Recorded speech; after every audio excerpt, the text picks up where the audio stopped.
Halo Sobat Belajar, Assalamualaikum warahmatullahi wabarakatuh. Kembali lagi bersama aku Rifki yang akan menemani Sobat Belajar pada episode kali ini. Kita di sini akan bersenang-senang bersama membahas analisis hukum Newton pada bidang datar. Ini materi fisika kelas 10 ya. Oke, langsung aja kita mulai. Di sini mungkin Sobat Belajar di suatu negara, ada suatu negara yang memiliki musim dingin ya. Di sana akan kita kenal salah satu olahraga musim dingin yang terkenal adalah ice skating. Nah, Sobat Belajar mungkin pernah melihatnya ice skating itu seperti apa. Kita ada kompetisi juga, ada kejuaraan juga, di mana pemain ice skating ini bermain di atas es ya, bernari dan akan mendapatkan nilai untuk bisa menjadi juara. Nah, di sini apakah benar gitu ya, untuk menjadi seorang pemain ice skating ini tidak perlu mengeluarkan tenaga yang besar? Bener nggak sih gitu ya? Oke, jadi yang aku maksud di sini tenaga besar ini bukanlah perjuangan pemain ini untuk mencapai kejuaraannya, bukan yang itu, tetapi bagaimana pemain ice skating itu meluncur di atas permukaan esnya. Itu dia tidak perlu mengeluarkan tenaga yang besar. Kenapa? Karena es. Karena permukaannya itu es, sangat licin. Jadi kita memberikan dorongan kali saja itu akan cukup membuat kita meluncur cukup jauh ya, sangat jauh ya.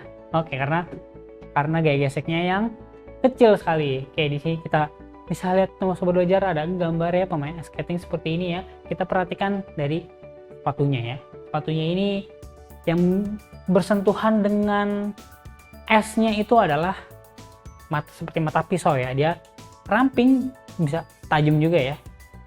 Dan ini ada dua mekanisme keuntungan yang bisa dimanfaatkan oleh pemain ice skating itu sendiri.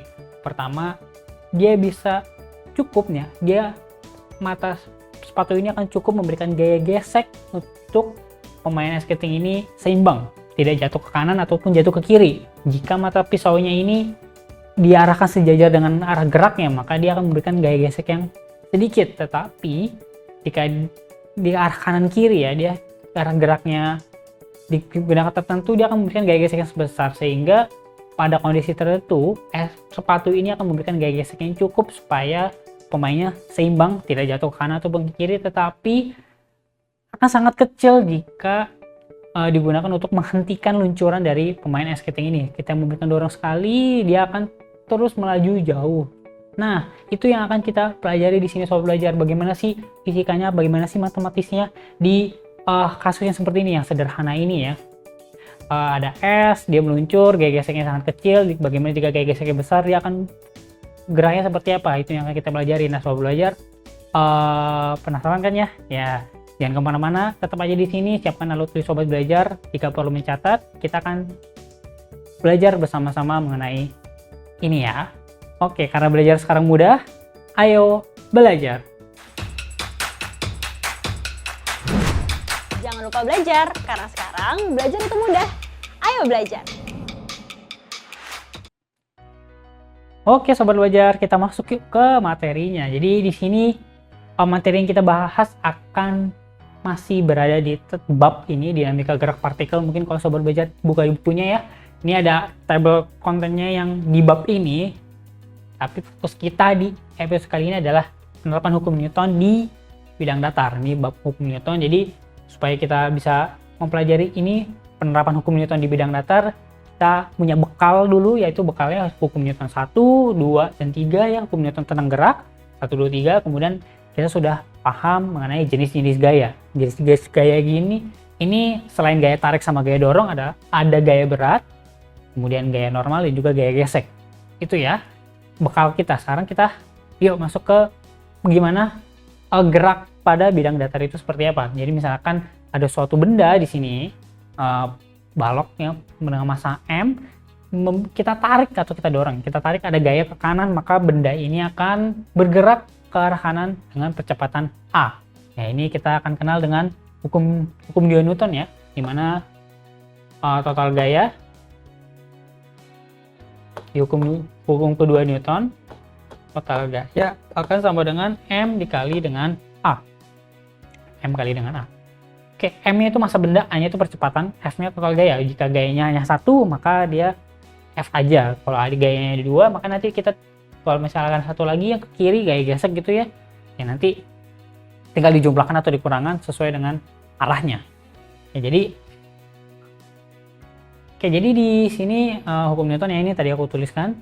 Sekarang bagaimana jika arah gaya tarikan atau dorongan ini karena tadi kan kasus yang tadi kan dia tegak lurus ya, jadi kalau yang di sini dia membentuk sudut gitu.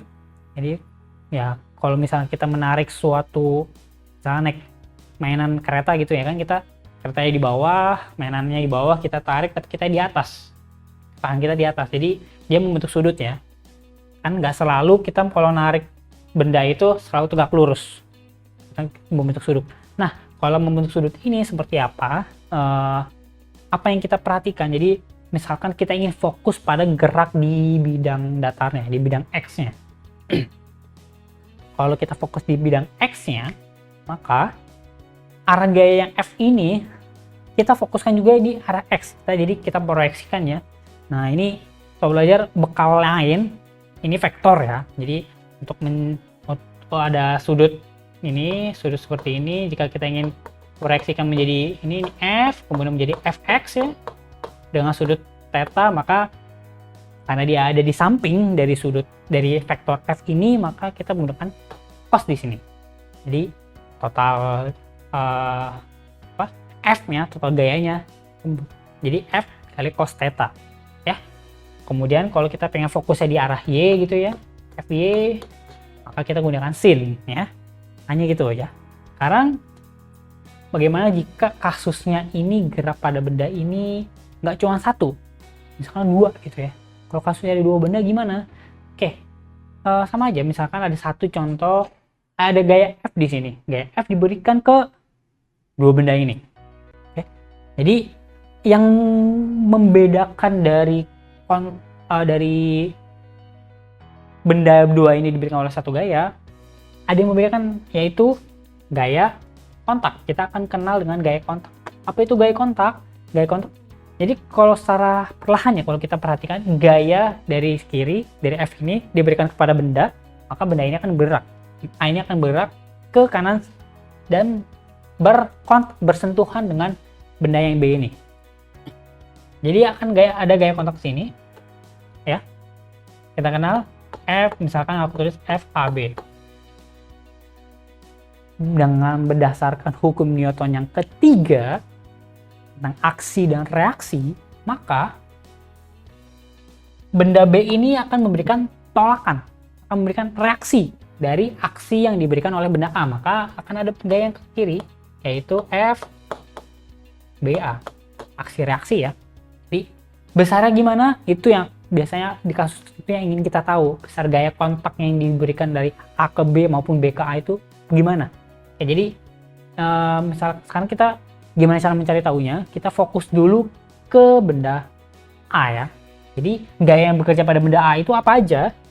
Kita lihat tadi yang pertama ada ini ya, gaya kontak yang dari gaya aksinya ya. Kita kenal dengan F. Oh enggak. Gaya yang dialami oleh benda A ini adalah reaksi dari B. Ya. FBA.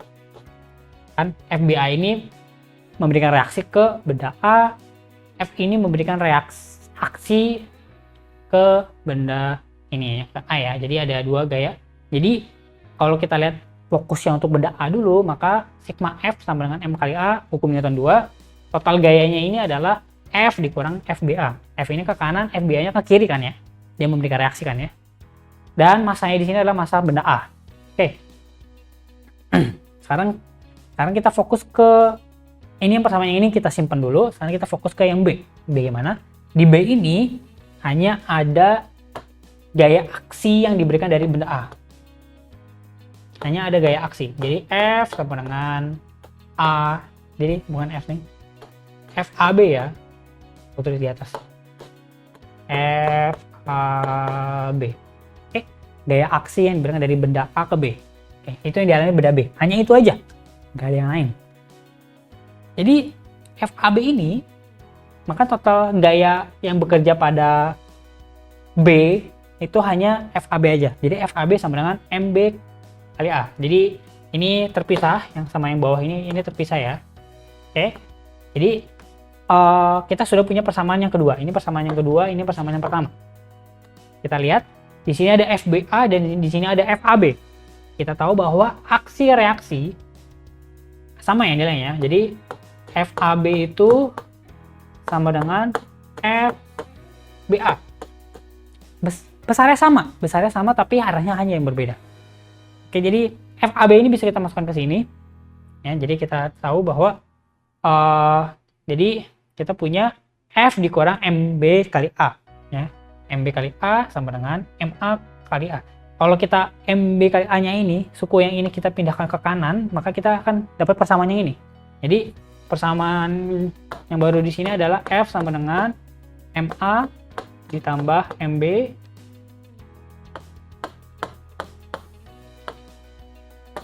dikali dengan A, ya. Jadi kalau kita lihat hukum Newton kan sigma F sama dengan M kali A. Jadi M-nya ini adalah M total ya. Oke, gunanya kalau kita ujungnya sampai di sini, ya. Kalau ujungnya sampai di sini ya kita akan dapat formula yang ini, yang harusnya mungkin secara logika kita juga sudah tahu ya, bahwa total F sama dengan M kali A ini M-nya adalah massa total. Tapi yang kita akan tahu nih setelah kita nurunin fokus sama benda A sama benda B, kita bisa tahu ketika kita suatu saat kita ingin tahu gaya kontak yang dialami oleh A dan B, FBA atau FAB. Nah, kita bisa lihat di sini ya. Nah, jadi kasusnya seperti ini. Nah, ini bekal kita. Sekarang kita akan coba latihan soal. Jadi kita kasus yang gerak pada bidang datar ini banyak sekali. Jadi nggak bisa aku bahas semua. Kita akan bahas coba di contoh soal ya. Nanti kita akan bahas analisis bersama arah gaya apa aja yang bekerja pada sistem tersebut ya. Oke, jadi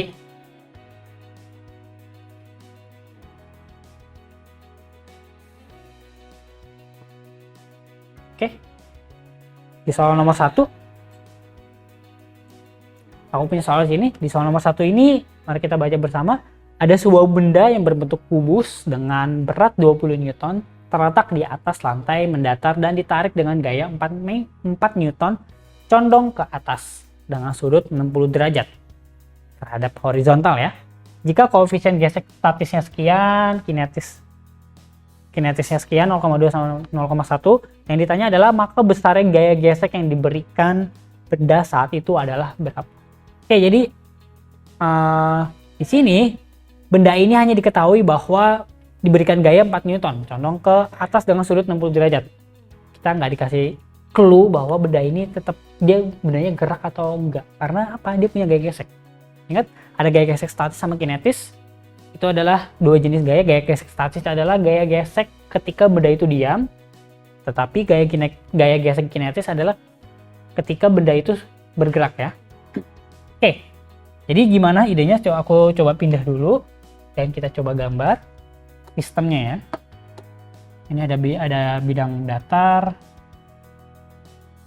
Coba ini ada bidang datar, kemudian ada balok, ditarik gaya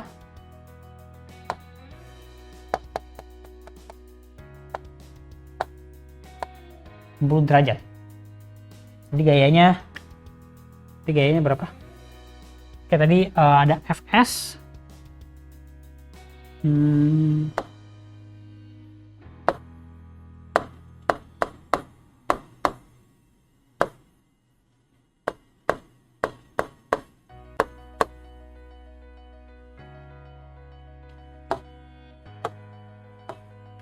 Karena ada gaya gesek yang melawan arah geraknya. Ini F gesek. Kita nggak tahu ini F gesek yang sedang kita fokuskan, yang kinetis atau statis. Kita harus cari tahu dulu ya. Kemudian tadi gayanya yang ditarik 4 Newton ya. Kemudian W-nya ini adalah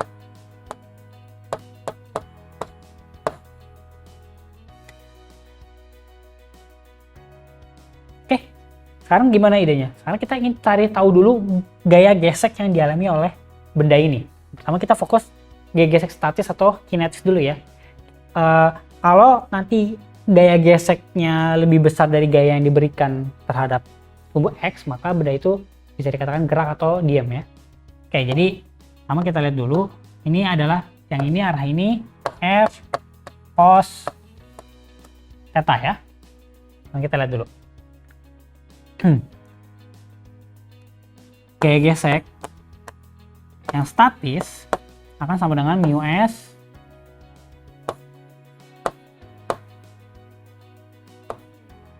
kali dengan gaya normalnya. Oke. Lihat di sini. Kita lihat fokus sama yang di ini dulu, yang kanan. Ketika dia memberikan gaya yang miring ini, dia tidak hanya memberikan kontribusi terhadap sumbu X aja, tetapi dengan sumbu Y juga. Jadi ada di sini, yang atas ini adalah F sin theta. Dan ini akan mempengaruhi gaya geseknya. Jadi sobat belajar bayangkan ketika kita menarik suatu benda dan itu cukup membuat dia benda melayang, maka dia tidak akan mengalami gaya gesek sama lantainya. Jadi kontribusi ini akan bermanfaat, akan perlu kita perhatikan untuk mencari gaya geseknya. Jadi N ini yang biasanya gaya normal hanya W aja, jadi kita harus ekspansi lagi bahwa N ini hanya menjadi mu W dikurang F. Jadi W dikurang F sin theta. W-nya ke bawah, F sin theta-nya ke atas. Oke. Sekarang kita hitung. Ini mu S kali N. Tadi mu S-nya ada 0,2 ya, statis ya. 0,2 sama dengan dikali W-nya tadi 20 ya. 20 dikurang sin F-nya tadi 4. 4 dikali sin 60 derajat. 60 derajat. Sin 60 berapa? 60.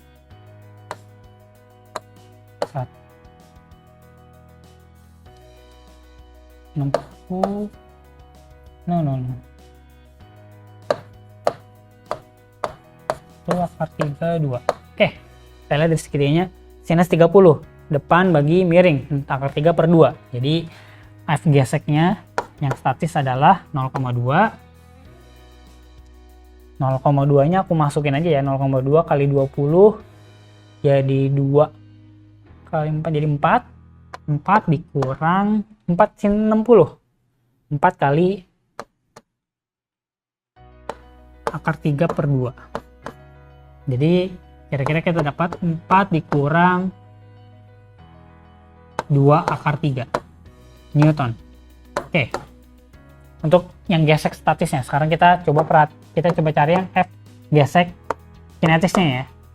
Yang kinetis, maka kita mu S sama juga kayak gini, hanya mu-nya yang berbeda ya. Jadi kita pakai 0,1 langsung kali 20 dikurang 4 kali sin 60.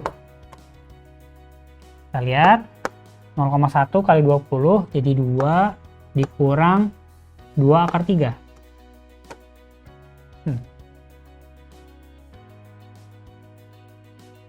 Oh iya, ini harusnya ada 0,2 nya. 2 akar 3 kali 0,2 jadi 0,4 ya. Ini 0,4 akar 3, yang ini jadi 0,4 akar 3. Nah, maunya ini. Sekarang kita lihat F cos theta-nya berapa?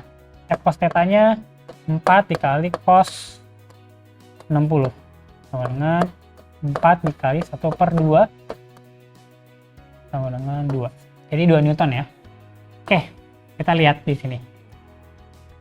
Jika seandainya gaya gesek yang terjadi di warna merah ini adalah gaya gesek statis, maka gaya gesek statis ini 4 dikurang 0,4 kali akar 3.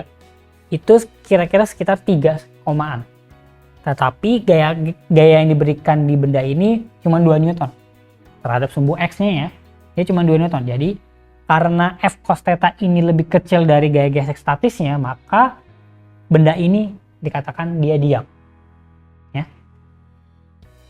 Dia diam. Jadi dia belum cukup gayanya belum cukup untuk membuat benda itu bergerak. Jadi sobat belajar, seandainya sobat belajar berusaha mendorong lemari, ketika lemarinya udah bergerak, dia akan terasa lebih ringan kita dorong. Karena kenapa? Gaya geseknya jadi lebih kecil, karena udah bukan statis lagi, tapi udah menjadi kinetis ketika dia sudah bergerak. Tapi kalau gaya kita nggak cukup untuk bisa melawan gaya gesek statis, maka benda itu akan diam ya.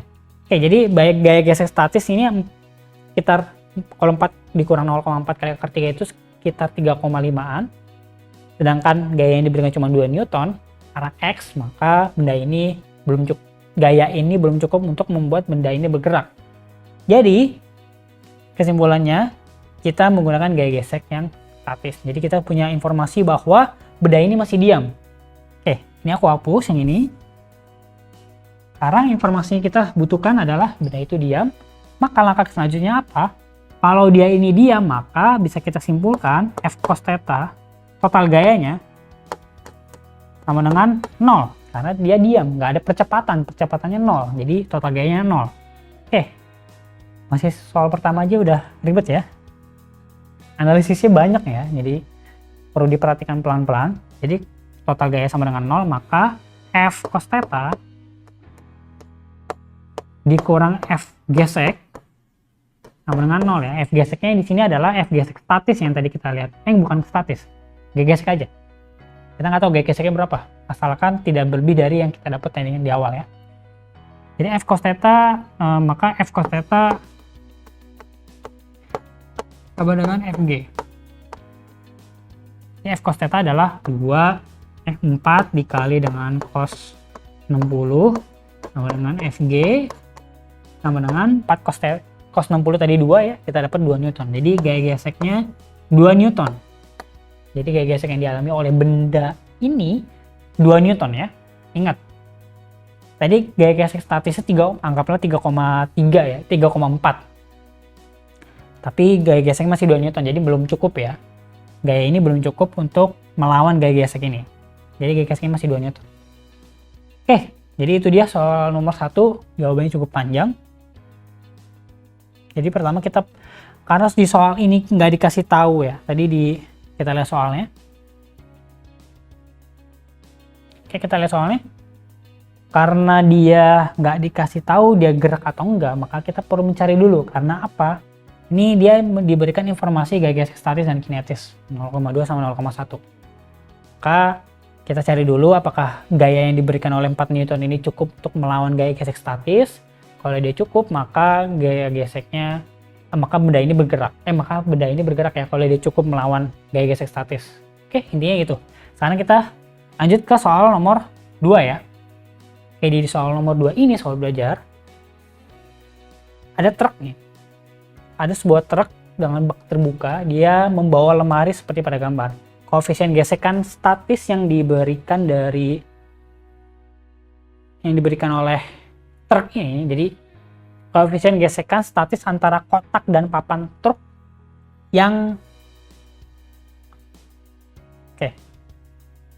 sebuah truk terbuka membawa lemari, koefisien gesek statisnya 0,7 ya.